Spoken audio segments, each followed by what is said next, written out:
হ্যাঁ, আমাদের দেশে আসে ওই 5 কেজি ফরমালিন মুক্ত আম দিয়ে 5 কাটা লাগালে ফেলেছে বন থেকে। এই দেশে নাই, না না, নাই নাই নাই। আচ্ছা, বোন রে ফোন দিছে, বোন তোমার জন্য চাপাই নবাবগঞ্জ থেকে এনেছি হাঁড়ি ভাঙ্গা। গোটা বছর কোনো খবর, বোন তো অবাক, কিরে আমার ভাই হঠাৎ মনে ভুলে আসছে কোনো ভাই, আর তুমি কি সত্যি বলছো? হ্যাঁ বোন আসো, তোমার জন্য আম আনছি, বিশাল এক আমের সুন্দর একদম কার্টুন। বোন তো বোন একটা সাইন লাগতো আর কি। আম কয় কেজি, জায়গা কয় কাটা? 5 কাটা নিয়ে গেছে।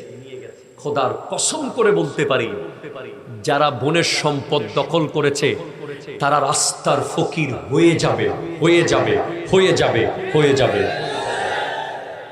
তারা রোডে রোডে ঘুরবে, তাদের পতনের কোনো সীমা থাকবে না।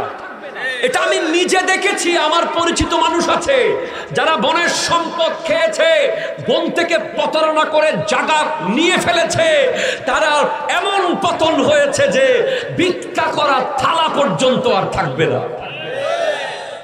খবরদার এই টেকনিক করিয়েন না। সম্পদ দেওয়ার মালিক কে? আরো জোরে বলেন, কে কে কে? তাহলে মনে রাখবেন, কোরবানি কার জন্য? যিনি হেদায়েত প্রাপ্ত। ঠিক কিনা বলেন না? যিনি কি প্রাপ্ত? হেদায়েত কোথায় হয়? মেলায় না মসজিদে? জোরে কয় না, আপনাদের কষ্ট হইতেছে? হেদায়েত কি মেলায় না মসজিদে? তাহলে মসজিদে যে যাওয়াটাই হলো কোরবানি। মাহফিলে আশেপাশে মেলা থাকে না? হেদায়েত কি মেলায় হচ্ছে না এখানে হচ্ছে? জোরে কোন, কোথায় হচ্ছে? এখানে আসা হলো কোরবানি। অসুবিধা হচ্ছে কোনো? সমস্যা হচ্ছে? আচ্ছা, হেদায়েত কি সিনেমা হলে হয় না ওলি আল্লাহর দরবারে হয়? জোরে কোন না, কোথায় হয়? ওলি আল্লাহর দরবারে হেদায়েত হয়। আল্লাহর ওলির দরবারে যাওয়া হলো কোরবানি। একটু জোরে বলেন সুবহানাল্লাহ। একটু দূরে শুয়ে পড়েন, আল্লাহুম্মা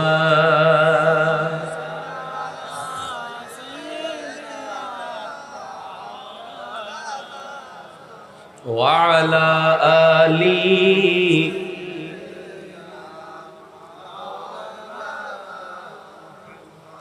সুবহানাল্লাহ ওয়াল হামদুলিল্লাহ লা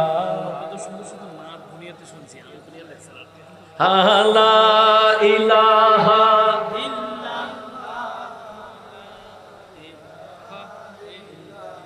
ডেকে লো রাসূলুল্লাহ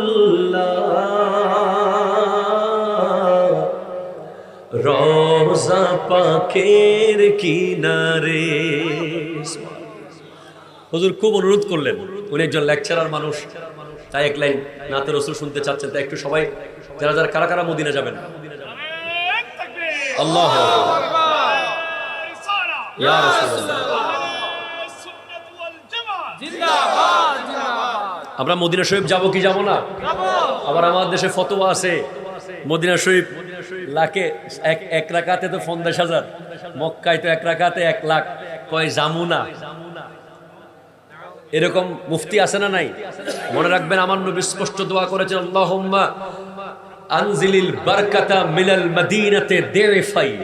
হে আল্লাহ, তুমি মক্কায় যে বরকত দিয়েছো তার ডবল বরকত মদিনাতে দাও।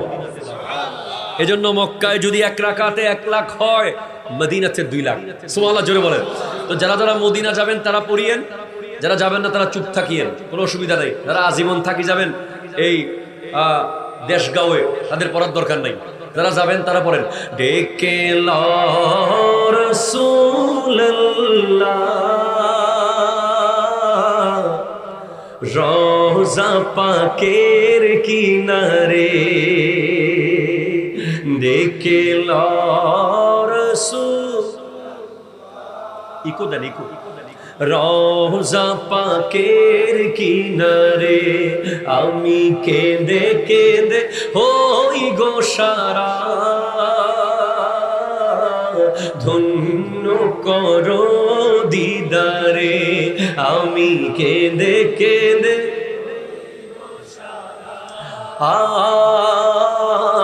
ধন্য করো দিদারে। দুই সাথীকে পাশে নিয়ে ঘুমিয়ে আছো নিঝুম নিরালায়, দুই সাথীকে পাশে নিয়ে ঘুমিয়ে আছো নিঝুম নিরালায়, সাড়া দাও রাসূলুল্লাহ ডাকে অধম তোমারে ডেকে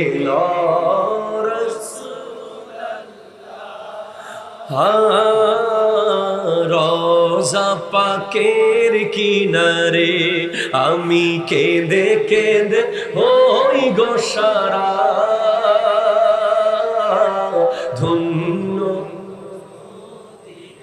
আজো রওজায় শুয়ে থেকে কাঁদেন তিনি উম্মতের মায়ায়, আজো রওজায় শুয়ে থেকে কাঁদেন তিনি উম্মতের মায়ায়, মোদের অশ্রু ভেজা এ সালাম নবী পাঠিয়ে দিলাম শিয়রে রেখে রাসূল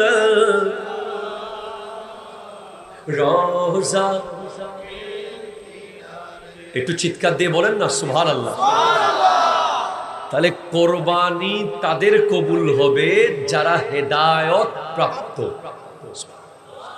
যারা হেদায়েতের পথে নাই। আমাদের দেশে আরেকটা রেওয়াজ আছে, কোরবানি আসলে মেয়ের বাড়িতে, মেয়ের শ্বশুর বাড়িতে ট্রাকের উপরে গরু, সাথে খাসি, আবার চাল ডাল তেল মশলা পাতি সব দিয়া পাঠাইতে হয়। এটা অনেকে শখের বশে করে, আবার অনেকে জুলুমের শিকার হয়ে করে। আপনাদের এই দেশে আছে নাকি এগুলো? লা হাওলা ওয়ালা কুওয়াতা ইল্লা বিল্লাহ। আজকের এই আজিমুশ শান তাফসীরুল কোরআন মাহফিল থেকে স্পষ্ট ঘোষণা দিচ্ছি, এই ধরনের কোন শখ যদি আপনার থাকে আপনি গোপনে দেন, ট্রাকে করে রাস্তায় দেখায়া দেখায়া পাঠায়েন না। কারণ আপনি যখন পাঠান সেটা দলিল হয়ে যায়, আরেকজন খোঁটা দিয়ে বলে অমুকের ঘরে এমন দিছে, তোমার বাড়ি থেকে দেয় না কেন? ওই মেয়ে একটা আল্লাহর নেয়ামত আপনার ঘরে গিয়েছে, সেটা কোনো ডাচ বাংলা ব্যাংকের এটিএম ভূত যায় নাই যে তাকে টর্চার করে করে গরু নিবেন, খাসি নিবেন, আম নিবেন, কাঁঠাল নিবেন। এই যৌতুক হলো একটা আজিমুশ শান ভয়ঙ্কর জুলুম। ঠিক কিনা কথা জোরে বলেন। আমার নবী স্পষ্ট বলেছেন, উনসুর আখাকা জালিমান আও মাজলুমান, তোমার ভাই জালিম হলে তাকে সাহায্য করো, তোমার ভাই মজলুম হলে তাকে সাহায্য করো। প্রশ্ন হলো জালিমকে কিভাবে সাহায্য করব? বলে জালিমকে সাহায্য করবা জুলুম রুখে দিয়ে। কথা বলেন, কথা বলেন, কথা বলেন। আমাদের সমাজের মুরব্বীরা সবাই মিলে যদি কথা বলে যে আমাদের এই এলাকায় আর কোনো কেউ যৌতুক নিতেও পারবে না, যৌতুক দিতেও পারবে না, ঠিক কিনা কথা বলেন?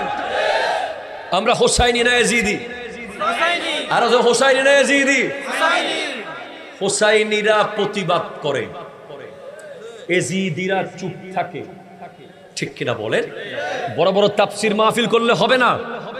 সমাজের মধ্যে এই ধরনের অসঙ্গতি দেখলে, সমাজে দেখতে পাচ্ছেন যে যৌতুক নিচ্ছে আর দিচ্ছে, যৌতুকের কারণে টর্চার করা হচ্ছে, কোরবানির পশু দিতে বাধ্য করা হচ্ছে, ফার্নিচার দিতে বাধ্য করা হচ্ছে। তার ব্যাপারে সমাজের মানুষ একবার ওয়ার্নিং দেবে, দুইবার ওয়ার্নিং দেবে, তৃতীয়বার তাকে সমাজ ছাড়া করার নাম হলো হোসাইনি মুসলমান। ঠিক কিনা কথা বলে? এরপরে যখন আপনি দেখবেন সমাজে কেউ প্রকাশ্য সুদ খাচ্ছে,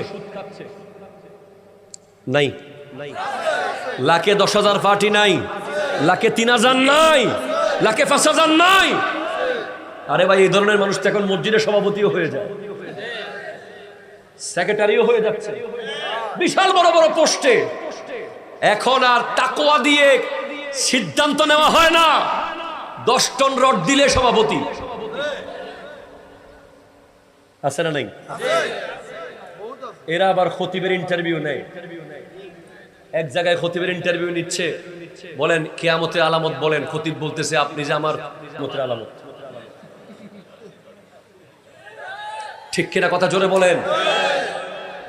সেজন্য স্পষ্ট আপনাকে বলতে চাই, আমার আল্লাহর দরবারে কোন পয়সাওয়ালা, কোন রডওয়ালা, কোন সিমেন্টওয়ালা, কোন শিল্পপতি, কোন রাষ্ট্রপতি, কোন মাস্টার্স, কোন পিএইচডির কোন সার্টিফিকেট সেখানে কাউন্ট হয় না। সেখানে কাউন্ট হয় তাকওয়া, তাকওয়া, তাকওয়া। ঠিক কিনা কথা? ইন্না আকরামাকুম ইনদাল্লাহি আতকাকুম। আল্লাহর কাছে সবচেয়ে সম্মানিত ব্যক্তি সে যার কাছে আল্লাহর ভয় আছে। ঠিক কিনা কথা জোরে বলেন। জি জি বলেন বলেন। তাহলে এক নম্বর মূল কথা হলো কোরবানির পশু ক্রয় করার আগে হেদায়েত প্রাপ্ত হতে হবে। ঠিক কিনা জোরে বলেন। পাক্কা ইমানদার হতে হবে। 2, এই পয়েন্টটা বলেই আমি শেষের দিকে চলে যাব। কোরবান শব্দের অর্থই অনেকে জানে না। কোরবানি দেয় অর্থ জানে না, অর্থ কষ্টর ফাল্লা। দরুদ শরীফ আল্লাহুম্মা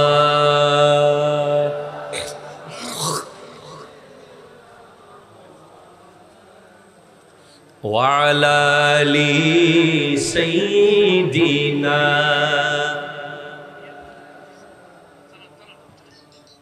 আল্লাহ আল্লাহ আল্লাহ লা ইলাহা ইল্লাহ আল্লাহ আল্লাহ।